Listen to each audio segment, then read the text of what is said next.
Assalamualaikum warahmatullahi wabarakatuh. Perkenalkan, nama saya Mauditia Azhari, NIM saya 1616001, Fakultas Perikanan jurusan Budidaya Perairan, angkatan 2016, Universitas Abul Yatama Aceh. Nah, saat ini saya sedang berada pada kawasan perairan estuarial, yaitu pada Kecamatan Syahkuala, Kabupaten Aceh Besar, atau yang lebih tepatnya perairan estuaria Desa Tibang. Tujuan kami berada pada perairan estuaria di sini untuk mengamati apa saja sih biota yang ada pada daerah tersebut. Ini merupakan salah satu syarat untuk memenuhi nilai tugas mata kuliah limnologi yang diampu oleh dosen kami, Ibu Lia Handayani, SSI MT.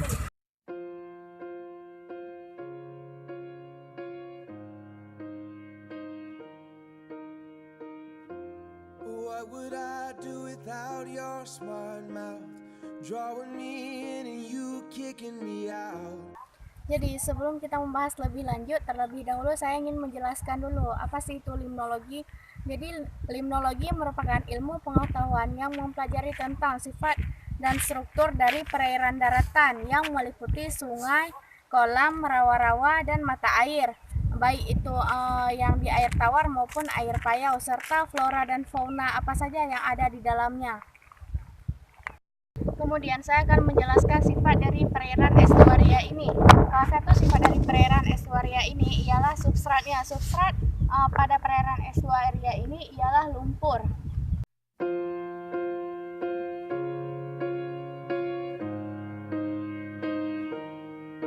Partikel lumpur ini bersifat organik, dan organik ini menjadi cadangan makanan yang penting bagi organisme estuaria.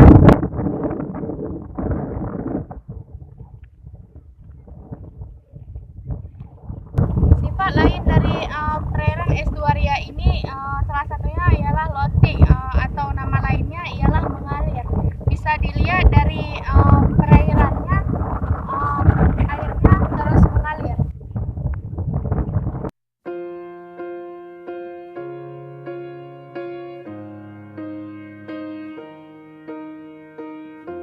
What would I do without your smart mouth, drawing me in and you kicking me? Jadi di titik observasi yang kami lakukan di sini, kami telah mensurvei terdapat beberapa jenis biota yang terdapat di perairan estuaria di sini. Salah satu di antaranya adalah terdapat banyak tiram dan juga ikan mujair. Bisa kita lihat bersama-sama.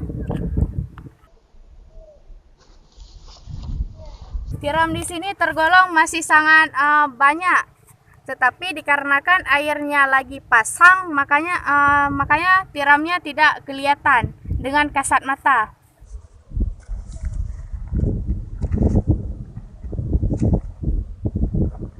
Selanjutnya, di perairan estuaria di Desa Tibang ini terdapat ekosistem mangrove yang terlihat sangat rindang. Bisa dilihat di belakang saya juga terdapat beberapa mangrove yang belum termasuk perairannya belum tercemar, dikarenakan perairan di sini jauh dari penduduk, belum dipadati oleh penduduk. Di sini juga terdapat beberapa organisme plankton, baik itu secara tumbuhan maupun hewani. Jadi seperti yang kita ketahui, ekosistem mangrove di sini dapat dimanfaatkan baik itu secara biologis maupun ekologis. Secara biologis yaitu sebagai tempat pemijahan ikan-ikan kecil, sedangkan secara ekologis ialah untuk peredam abrasi dari arus dan gelombang.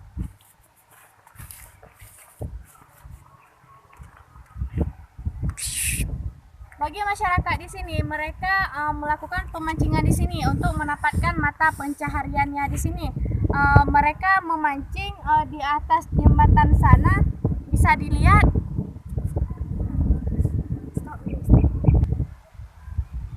Dan bisa dilihat pula masyarakat di sini memanfaatkan muara di sini sebagai tambak tempat pemijahan ikan.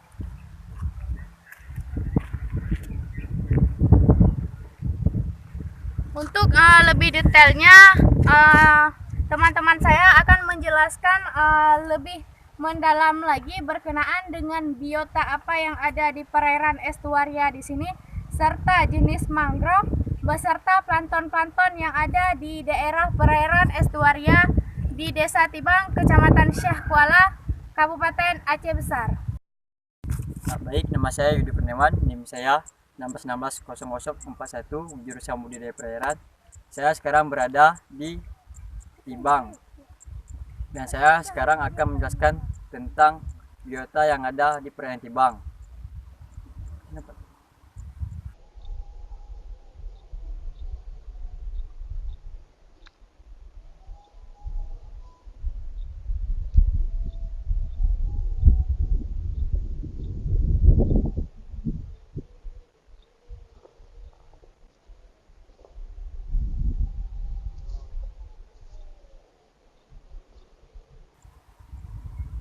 Baik, biota yang ada di perairan Tibang ini yang saya teliti yaitu cuman tiram dan ikan mujair. Bisa kita lihat tiram. Baik, ini tiram. Tiram ini dapat ditemukan di air payau, air laut. Dan tiram ini mempunyai kaki, tetapi dia sekarang sudah tidak memiliki kaki karena dia sudah dapat tempat yang nyaman untuk sisa hidupnya. Namun ikan mujair sebenarnya dia hidup di air tawar, namun juga bisa hidup di air payau karena ikan mujair itu mempunyai toleransi yang besar terhadap kadar garam, sehingga ikan mujair tersebut bisa hidup di air payau. Mungkin dari biota cukup sekian dan sekarang akan dilanjutkan oleh teman saya. Terima kasih. Nama saya Ardila Hanum, NIM 16160042. Di sini saya akan menjelaskan tentang ekosistem hutan mangrove.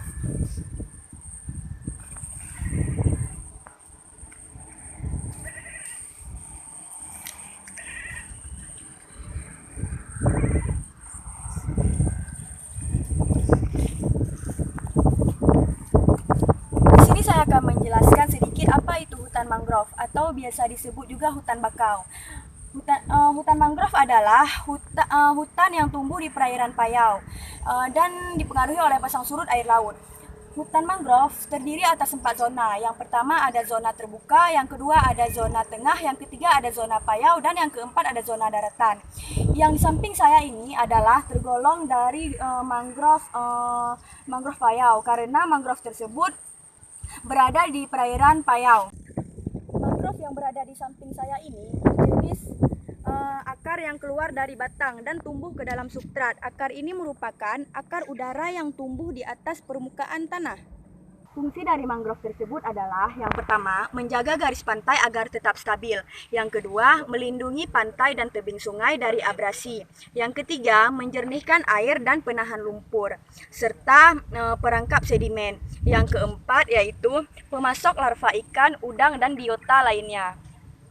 Adapun beberapa karakteristik dan ciri-ciri dari mangrove tersebut. Yang pertama adalah didominasi oleh tumbuhan mangrove atau tumbuhan bakau. Yang kedua, tumbuh di kawasan perairan payau. Yang ketiga, sungai dipengaruhi oleh pasang surut air laut. Yang terakhir yaitu mempunyai akar pohon yang tidak beraturan. Mungkin ini saja dari saya. Semoga bermanfaat bagi teman-teman. Terima kasih. Baik, nama saya Rizky Ramadan, NIM 16160009. Jadi kali ini saya berada di suatu perairan estuaria yang terletak di Desa Tibang, Kecamatan Syekh Kuala, Kabupaten Aceh Besar. Kali ini saya akan membahas bagaimana apa-apa saja yang terdapat di perairan tersebut. Jadi kali ini saya akan membahas masalah plankton. Jadi plankton ini adalah suatu organisme mikroskopik yang terdapat yang sifatnya melayang ataupun tidak dapat melawan arus. Dia mengikuti arus, bagaimana arus itu mengalir. Jadi plankton ini terbagi menjadi dua. Yang pertama ada fitoplankton dan yang kedua adalah zooplankton. Fitoplankton ini ya bersifat sebagai nabati atau tumbuhan. Fitoplankton sering juga disebut sebagai produsen primer karena dia bisa mensintesa zat anorganik menjadi organik melalui cahaya matahari ataupun dengan sistem fotosintesis. Dan yang kedua adalah zooplankton. Zooplankton ini adalah plankton yang bersifat sebagai hewan, dia dikatakan juga sebagai konsumen. Juga dikatakan sebagai konsumen pertama, dan yang konsumen kedua, konsumen ketiga. Konsumen pertama itu bisa dikatakan sebagai zooplankton. Yang konsumen kedua itu adalah nekton ataupun ikan-ikan kecil. Dan konsumen ketiga adalah ikan-ikan besar. Dan setelah itu sampai seterusnya sehingga menjadi rantai makanan. Yang pertama dari fitoplankton, dia memerlukan yang namanya nutrien. Dan yang kedua zooplankton, dia memerlukan yang namanya fitoplankton sebagai makanannya. Dan yang zooplankton sebagai makanan juga sebagai untuk nekton. Plankton ini kalau dilihat dari warna air dibagi menjadi tiga. Yang pertama warna coklat, dan yang kedua warna hijau kecoklatan, dan yang ketiga adalah hijau tua. Yang pertama adalah coklat. Yang coklat ini didominasi oleh namanya plankton di bagian diatom. Yang kedua adalah hijau kecoklatan atau didominasi oleh plankton bagilata. Dan yang ketiga adalah didominasi oleh klorofile ataupun hijau tua, klorofil. Di perairan Timbang ini terdapat dua jenis plankton. Yang pertama diatom sama klorofile. Karena kenapa? Di perairan estuaria ini warna airnya hijau kecoklatan ataupun gabungan antara diatom sama klorofile. Nah, jadi kawan-kawan, fitoplankton ini sangat berperan penting dalam suatu perairan karena dia dikatakan sebagai produsen primer.